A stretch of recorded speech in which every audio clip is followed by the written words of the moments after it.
Esse programa é um oferecimento Correia e Xavier Advogados, comprometimento e competência. E Grupo Épicos Outlier, excelência em contabilidade, compliance e controladoria. Canal Universo Equestre apresenta Tô na Pista, com Luiz Fernando Monzon. Olá, amigo do canal Universo Equestre. Estou super feliz aqui de ter, pela segunda vez, a segunda semana consecutiva, Stefan Barcha, cavaleiro que eu acompanhei a trajetória genial desde bem nos primórdios e chegou a montar alguns cavalos meus. Ele vai falar um pouquinho disso, da experiência olímpica e dos projetos de futuro, porque ele é da geração dele e eu diria que de quase todas as gerações, um dos principais empreendedores dentro do business, cavalo, horse show, objetivos. É uma pessoa que tem muito a te ensinar. Stefan, mais uma vez, obrigado, estamos juntos. E aí, fala um pouquinho do Prince Philip. Putz, eu era uma criança, né, mozão? Estava aqui na Hípica, eu lembro que você chegava final da tarde na Hípica. Sempre na correria. Final da tarde. Eu saía do colégio, já começava a montar, então já tinha montado tudo que eu tinha para montar, e aí você me dava uma pescadinha, né? E aí eu falava, opa, tô pronto. Era sempre no final da tarde, ali umas 5 horas, a pista já mais vazia. Eu esperava esse horário exatamente para acalmar, poder armar as coisas que eu achava que era importante. Era divertido demais, eu saltava ele para você às vezes. Era um cavalo alazão, né? Exatamente. Sem ferro. Sem ferradura. Sem e a gente ferradura. vai falar disso já já A aqui. lembrança Muito que eu antes tenho. de ser moda o barefoot, eu já fazia aqui dentro do clube. Ele era sem ferro e era divertido. Estamos falando aí de Muito tempo. 20 e poucos anos, né? Esse cavalo foi para a Bahia, deu vitórias a várias crianças lá.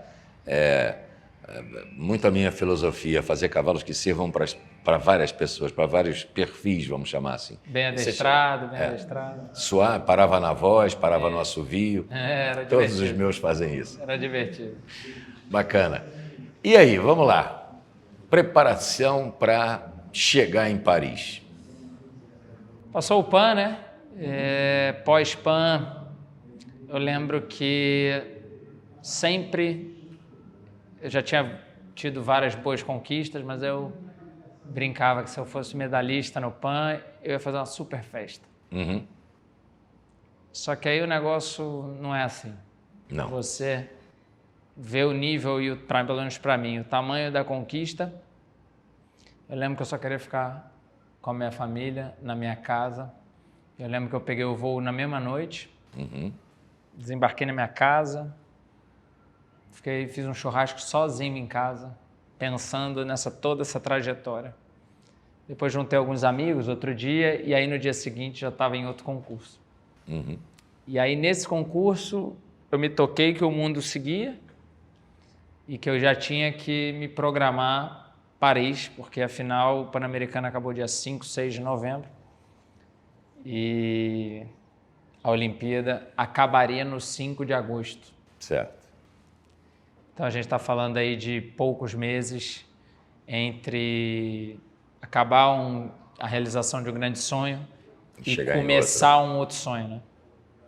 Aí, nessa mesma semana, eu já sentei com o Zé Ramos, do Império Egípcio, que é o gestor do Aras, é um grande parceiro que me dá um suporte diário na organização, nos processos internos. E aí peguei o calendário, fiz um calendário, o mundo perfeito, até Paris. Então a égua descansaria em novembro, dezembro, trabalhando suave em Portugal. Voltaríamos a saltar ela, liguei para o meu técnico. Ela do Chile foi direto a Portugal. Do Chile ela foi à Holanda, ficou onde ela tem que regressar a casa, né? É uma questão sanitária. Ficou uma semana na Holanda e foi para Portugal, para fugir do inverno rigoroso. Certo. Trabalhou, fizemos a programação, liguei para o meu técnico na época, o Felipe, falei, Felipe, qual que é a lógica que você imagina? Aí ele falou, Stefan, eu acho que no seu caso você tem que começar a saltar ela a partir de março só. Porque para ter o pico de performance em agosto, fazer os CSOs em maio, junho e De chegar. E botar a égua boa para isso. Ele até brincou, você não está garantido na Olimpíada, hein? Falei, não, eu sei que eu não estou, mas eu quero fazer a programação. A que você quiser. Aqui for melhor na sua cabeça e eu conhecendo a égua. E o Felipe é muito pragmático, né? Ele não dá... Suíço não tem essa coisa. Do canivete ao relógio, ele vai ser sempre... E aí foi feita uma programação e foi executada ela. Eu realmente fui para Portugal só em fevereiro. A égua fazendo todo o trabalho físico, que aí é o know-how da Chevaux, né? Fazer o trabalho físico, fazer o trabalho técnico. E aí comecei a saltar a égua em março, em Oliva. Certo. Pulei uma prova de 1,40, fiz 0. Pulei uma prova de 1,45, fiz 0,0. Prova do ranking mundial e tal. Na semana seguinte, pulei uma outra prova de 1,40 e pulei um grande prêmio 3 estrelas. 1,55 m. Fiz 0,0, fiquei em terceiro. Sem correr, mas ela super bem. Ela já tinha retornado. Parecia que estava... Não tinha acontecido nada. Não tinha deixado 4 meses sem saltar a prova. Fui a Saint-Tropez, fiquei 1 mês em Saint-Tropez com ela, mas 2 semanas só trabalhando e 2 semanas concursando, pensando em deixar ela 100% em forma. Aí eu tinha uma programação de ir a Roma como individual, fazer Grande Prêmio de Roma, que era um grande prêmio já um dos maiores do mundo, e La Baule na equipe brasileira, que aí já é maio, junho. A minha ideia era fazer 5, 6 concursos antes de Paris, pensando que ela ia performar nos CSOs. E aí fui a Saint-Tropez, estava em Saint-Tropez, saltei uma semana, 0, fui no Grande Prêmio 3 estrelas também, 55, fiz 4 pontos, saltou bem. E aí fui na segunda semana, já fui 0,0, por uma prova pequena, o Grande Prêmio, já fiz 0,0, fui segundo, terceiro. O Grande Prêmio que fechava essa turnê de Saint-Tropez. E eu falei, Felipe, a água tá como eu quero e estou pronto para Roma e La Baule. No retorno de Saint-Tropez, ela voltou, trabalhei ela uns dias em casa e ela um dia parou de comer, um dia não, achei esquisito, porque isso para ela não é apetite, é 100%, ela não tem nada disso. E aí ela teve um processo infeccioso, nada mais, nada menos do que uma infecção na garganta. Certo. E essa infecção foi muito severa e ela teve que ir ao hospital, clínica, enfim, entrar com testes de quais antibióticos eu reagi, enfim, ela ficou 40 dias sem trabalhar. Certo. E por várias vezes eu tive que ter muito sangue frio e falar assim, não estou acreditando que eu não vou a Paris por uma infecção na garganta. Infecção na garganta. Não é manqueira, não é lesão, é infecção na garganta. E aí é onde o processo conta muito, porque foi um processo que vários cavalos de equipe brasileira estavam com problema. Então, eu não fui a Roma, não fui a La Baule, enfim, vários cavalos da equipe também não foram. Nessa época eu falei com todo mundo, se tudo der certo, a palavra final é do veterinário. E aí, a primavera, a gente muito cauteloso, porque como era uma questão de infecção, era uma questão do organismo, a gente... E aí, conheceu o indivíduo, né? A primavera, por muito sangue, muito caráter e muitos anos de trabalho muito bem feito na parte física. Eu lembro que eu conversava com o Paulinho, que era o responsável da parte física dos meus cavalos, e ele falava assim, Stefan, todo o histórico que ela tem de trabalho, ela demora 3 a 6 meses para perder a forma. Certo. 30, 40 dias para essa égua aí. A gente vai só ter que botar ela fisicamente bem para saltar. E aí ela voltou a trabalhar 25 dias antes de Roterdã. Eu pulei 2 percursos de 1,40 e fui a Roterdã. E fiz a Copa de Roterdã com 0,4, que na minha visão e do técnico mostrou que ela estava bem. E eu tive 30 dias pós-Roterdã para chegar na Olimpíada. Foi a programação ideal? Não. Longe mas de ser. Foi o que a gente conseguiu fazer. E ali em Roterdã eu apertei a mão do Felipe e falei, ela vai estar melhor na Olimpíada. Eu garanto que esses 30 dias aí me dão essa condição, porque eu tive 25 dias até chegar nesse nível. Roterdã foi uma mini Olimpíada, que foi o último concurso grande Isso. de 80% da Olimpíada. E ela saltou como saltou super bem. E eu conheço. Então, Paris a gente vai estar bom. E aí, nesse meio tempo, eu fiz um concurso pequeno, concurso do Gregoriu Atelier, 2 estrelas, 2 provas de 40, nada mais que isso. Para muita gente que é pouco, talvez pouco entendida ou muito entendida, eu que sou menos, preparação pouca, a égua não saltou o suficiente, etc. Aí acaba chegando no meu ouvido isso, no meu ouvido. Pior. E aí eu, com muita tranquilidade, você me conhece, falei, não, nada mais do que a pista para responder.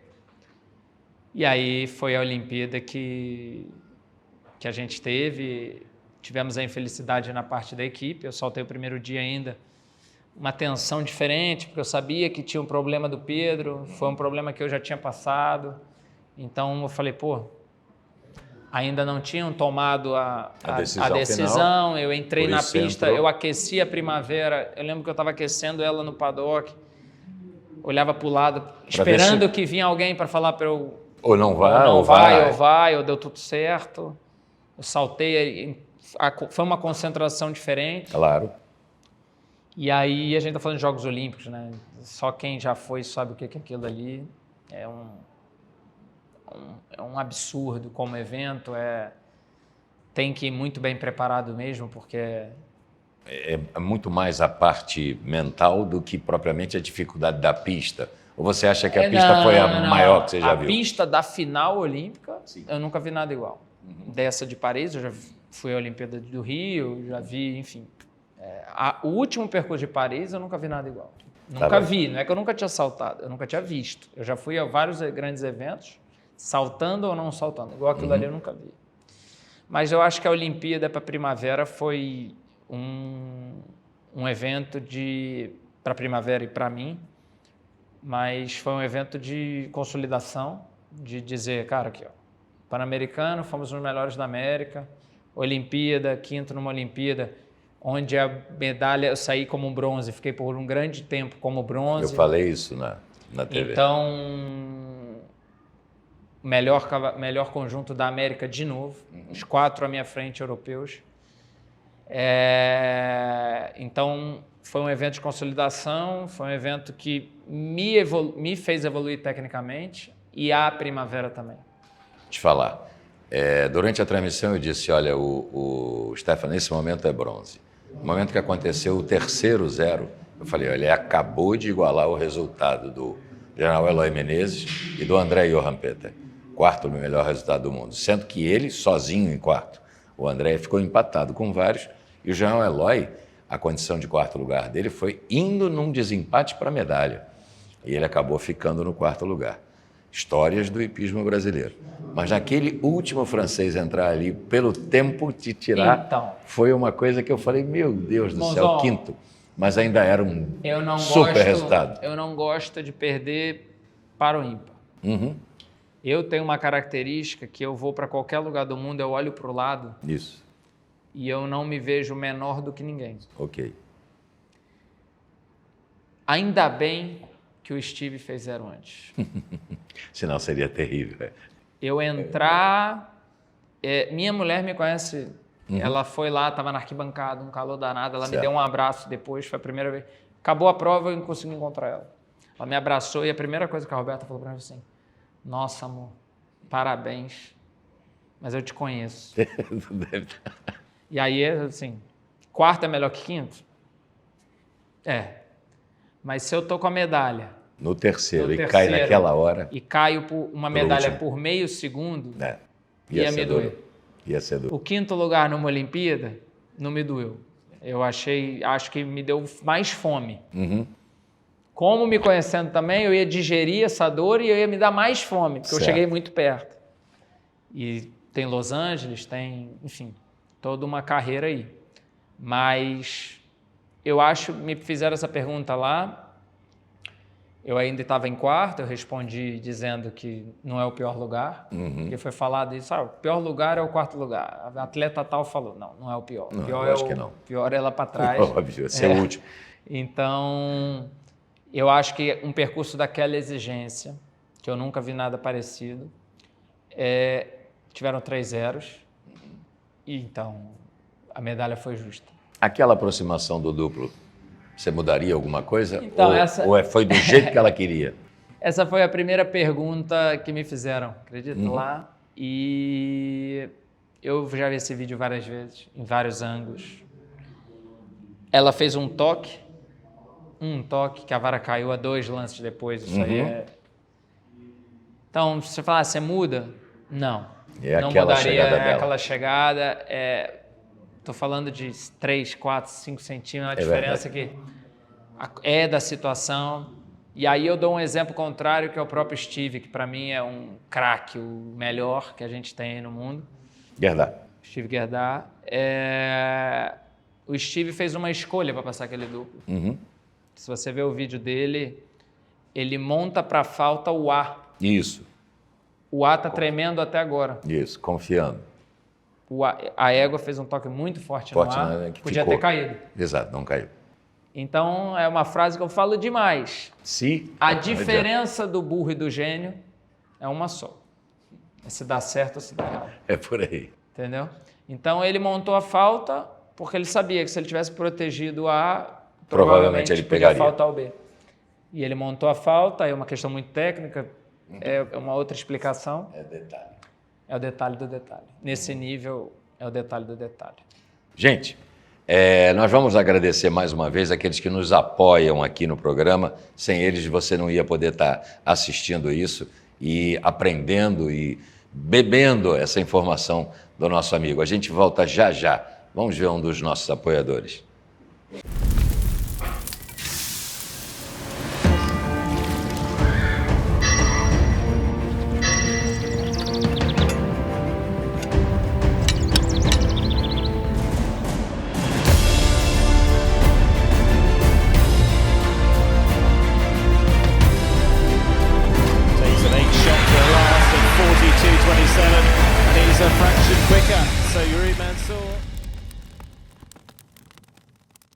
Estamos de volta.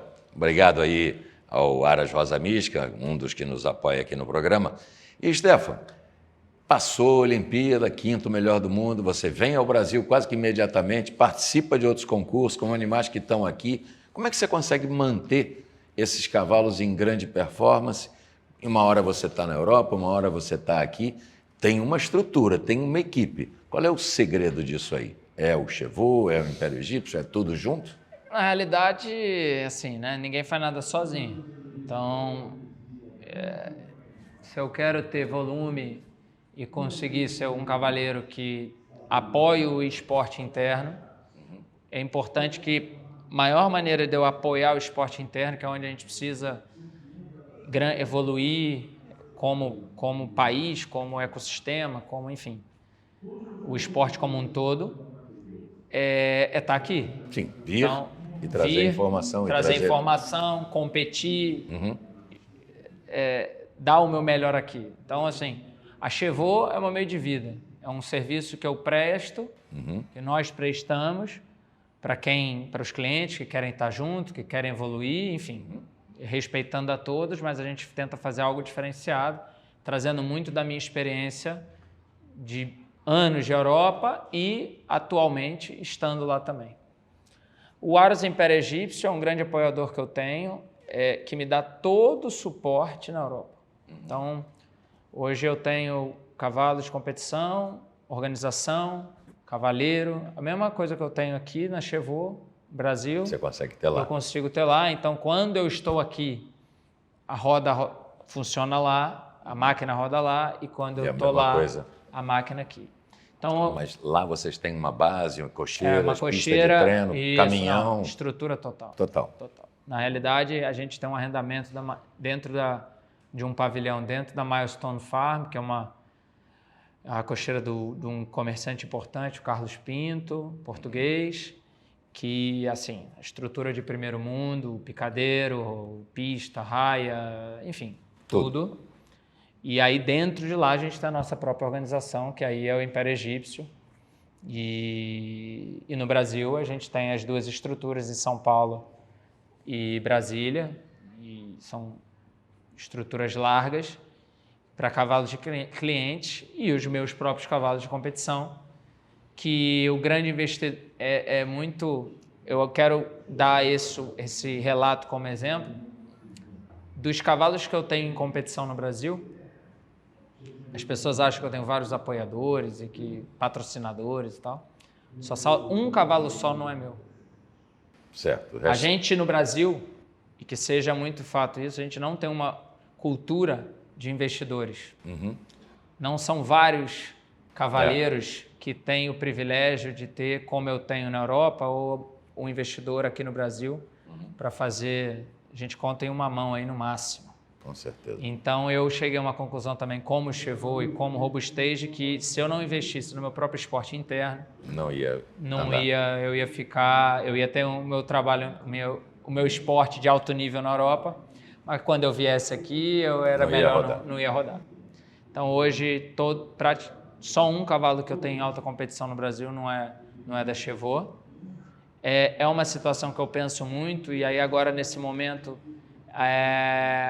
vale essa discussão, mas não para o Stefan, mas vale como um todo. O que a gente quer no esporte interno e o que a gente precisa evoluir como todo, no macro mesmo. Não adianta cada um pensar no seu, a gente tem que tentar achar soluções para os problemas que a gente tem hoje internamente. Perfeito. Entendeu? E há exemplos funcionando fora do Brasil que são perfeitamente copiáveis. Exato. Nós temos que mudar a mentalidade, mindset da galera que está aqui e que quer ver o esporte crescer. E aí eu não estou falando de cavaleiros só. A gente tem que conversar no todo mesmo. Sim. Potenciais investidores, cavaleiros, criadores, organizadores de eventos, juízes. Sem dúvida. A gente tem que entender aonde quer chegar, que foi a grande sacada que eu tive como Chevaux. Certo. Chevaux, ela primeiro era um serviço, só o serviço. Hoje a Chevaux é uma marca, hoje a Chevaux ela tem marca própria de roupa, hoje a Chevaux tem gestão total para o cliente. Hoje a Chevaux tem parceria em cavalos jovens, em formação. Enfim, eu tento criar um grande business onde isso vai gerar frutos para muita gente, para frente. Verticalizando o processo, exatamente. E aí hoje, assim, falando, eu tenho cavaleiros que montam e que evoluem e que competem com esses meus cavalos quando eu estou na Europa, que mantêm eles em forma. E aí, sim, quando eu chego, eu consigo, com pequenos ajustes, que eu já conheço os cavalos e os cavalos estão sobre o meu guarda-chuva diário, eu sei o que está acontecendo, estando lá, eu sei exatamente o que está acontecendo aqui com todos os cavalos. Aí, para mim, fica um processo mais... Simples. Só de refino. Exato. Mais simples, entendeu? Essa é a grande questão. Entender, como Chevaux, eu entendo quais são os objetivos, quais são os concursos. Então, até Geneve, 12 a 15 de dezembro, eu tenho minha programação e minhas semanas estabelecidas. Eu sei exatamente onde vou estar, onde o cavalo vai, por quê, quando, como. Vamos a um evento. Então, um período atrás só tem um concurso, o cavalo tal está precisando um pouco mais de atenção. Vamos levar ele num outro concurso, porque concurso tal eu preciso que ele esteja pronto. Perfeito. Para quando eu vou estar aí. E na Europa é a mesma coisa. A primavera ela tem a programação dela até Geneve feita. Eu sei que ela vai saltar na semana X, ela vai saltar concurso X. E um dos mais divertidos que você tem lá, Hexlop? Ele virou bicampeão em Roma? Ele foi ele agora, dos 2 anos seguidos, ele ganhou em Barcelona. O X-Loop, eu falei para a associação semana passada, vocês falam muito da primavera. como um BH de exceção. Mas quantos BHs saltaram em quase todos os CSOs do mundo, classificando ou ganhando prova? Sim. Poucos. Poucos, muito então poucos. pode botar na conta do X-Loop isso aí. Ele, na prova dele, ele tá um relógio comigo, ele confia em mim, eu confio nele. A história do X-Loop ela é famosa aí, as pessoas sabem como eu comprei, como o cavalo que ele era. E agora, leilão de Jets, né? eu comprei ele no leilão como um cavalo, digamos, ele tinha boas vitórias com o Gabriel, mas ele era um cavalo irregular e desde que comprei ele só me deu alegria e é um cavalo que desde então, no Brasil, no ano de 22, quando ele foi comprado, abril de 22, ele já ganhou diversas provas no Brasil. Teve alguém que fez essa conta rapidamente comigo e falou, esse cavalo se pagou em 1 ano e meio, 2, já estava... Alguma coisa nessa lógica, mas o mais importante são as vitórias que... Esse ano eu acho que ele já ganhou 9 ou 10 provas de ranking, né, do ranking mundial, que são as importantes. Dos concursos na Europa, eu acho que ele não ganhou escarapela, não ganhou uma prova desde que chegou lá em março de 23, em um concurso só, que fez 4 pontos no melhor tempo. CSO de Roma, La Baule, Roterdã.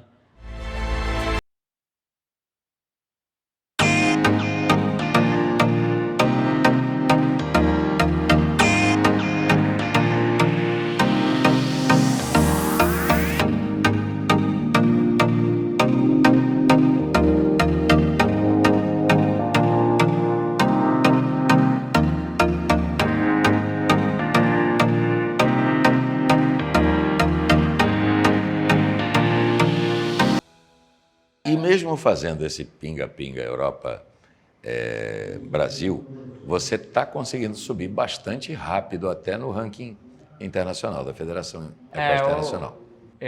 Hoje eu acho que eu sou 68 ou 70 do mundo. Isso. Mas chegou lá abaixo de 1000. Não, o problema, um dos problemas sistêmicos nossos é o ranking mundial. Pontuar todo final de semana. Você no Brasil, você não consegue fazer ranking, porque para ter ranking precisa ter internacional com provas acima de 30 mil euros. Sim. Aí o câmbio já quebra a gente. Completamente diferente do México, que faz um monte de internacionais e então, muito mais fácil eu habilitar lá. cheguei em 23, 600 do mundo, 700 do mundo. Aí já subi para 400, subi para 200. E eu acho que tem um ano já, desde o final do ano de 23, que eu não... 80, abaixo dos 80. O que é um número para 2 cavalos que eu tenho na Europa. Impressionante. É excepcional. Entendeu? O que eu tenho hoje é isso. E são os 2 cavalos que fazem resultado. O Loop na prova de velocidade, a Primavera nos grandes prêmios e Copa de Nações. E a Primavera sempre, nesses 2 anos, foi muito voltado para os campeonatos, né? Pan-Americano e Jogos Olímpicos. Então, eu praticamente não a usei para pontuar. Praticamente só botando ela em forma, e grandes pontuações foram desses campeonatos que pontuam muito. Né? Perfeito. Próximo projeto agora, como é que é isso? Além de querer mudar um pouco a situação do hipismo brasileiro, o que mais você está mirando aí, que eu te conheço? Cara, como projeto esportivo, o que me dá muita vontade é o alto nível. Eu amo o Brasil, eu gostaria de ajudar demais os processos internos. Certo. Mas falando de esporte, a Europa, os grandes eventos e o meu foco, eu já estou com a cabeça em julho de 26, nos Jogos Equestres Mundiais em Aachen. Aí seria saltar com a Primavera, os Jogos Equestres Mundiais, seria a concretização de... Ela vai estar com que idade nessa 15 época? anos. 15, vai estar auge já. No Mundial de 26, ela estaria ainda nos 14 anos... Hípicos. 14 anos dela e os 15 hípicos. Ela faz aniversário no final do ano. Certo. Então ela estaria, na minha visão, vai estar... Maior equilíbrio entre maturidade do cavalo e físico. Ela vai estar ainda melhor na montabilidade, e aí seria o fechamento de um ciclo muito pensado para abrir outro, que eu enxergo que ela ainda Ande um pouco ande mais, de 27 até Los Angeles. Aquela 16 anos é uma idade, uma égua dura e saudável como ela é. Seria também especial. O segundo ciclo olímpico, o segundo Pan-Americano, Jogos Equestres Mundiais, que sempre foi muito pensado. Eu sempre, desde os 6 anos, falo, essa égua ela precisa só fazer o passo a passo. Eu abdiquei do Mundial de 22, não, abdiquei do Mundial de 22 não. Eu abdiquei de disputar a vaga do Mundial de 22 pensando com o técnico que ela era muito verde ainda. Certo.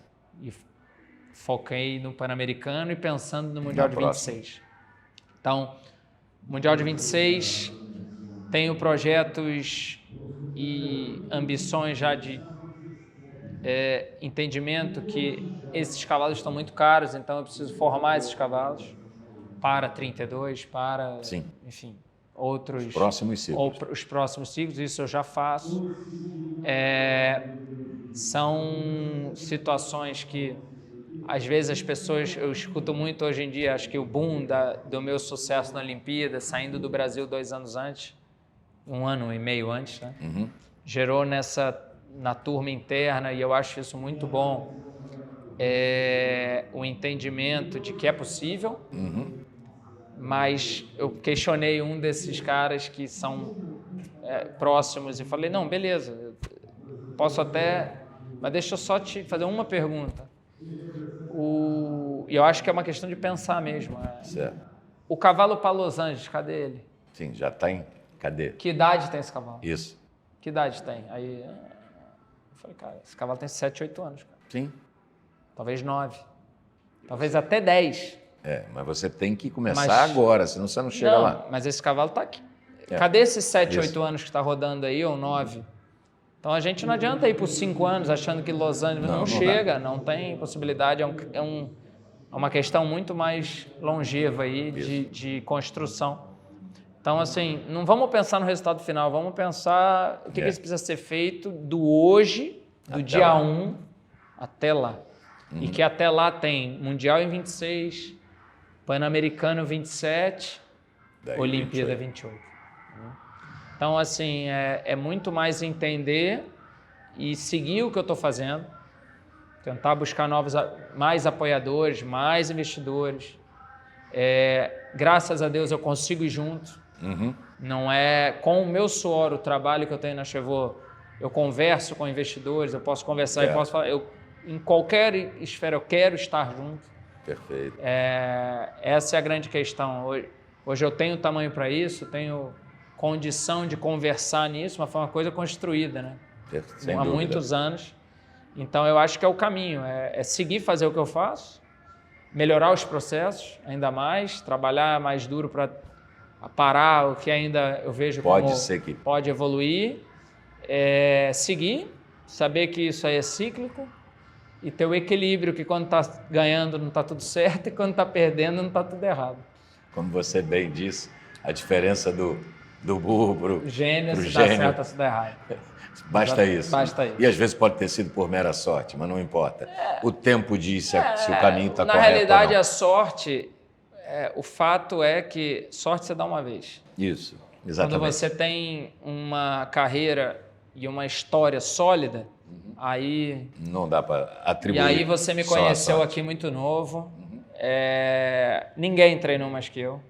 Pode ter treinado igual. Mais que eu, não. 10 anos de idade, 9, 8, eu era tratado e educado dentro do esporte por muita gente. Certo. E entre erros e acertos eu ralava e montava mais. Meus amigos estavam brincando. Eu ia montar e às vezes eu não estava a fim de montar. E vinha o Ibsen, vinha meu pai, que era uma relação... meus pais da área médica, classe média. Certo. Não me faltou nada, mas tinha as permutas. Claro. Então eu montava os cavalos do Ibsen pela aula. Isso. O Ibsen me tratava como filho. Graças a Deus eu tive gente que me ajudou. Dona Isabel Meira, Galvão, toda essa turma que me deu aporte, me deu suporte, tanto financeiro como técnico. Depois do falecimento do Ibsen foi o Galvão que continuou me dando uma mentoria. eu digo que se eu tenho uma carreira de jovem até hoje, eu estou em 34. Certo. Comecei aqui e competi com 8.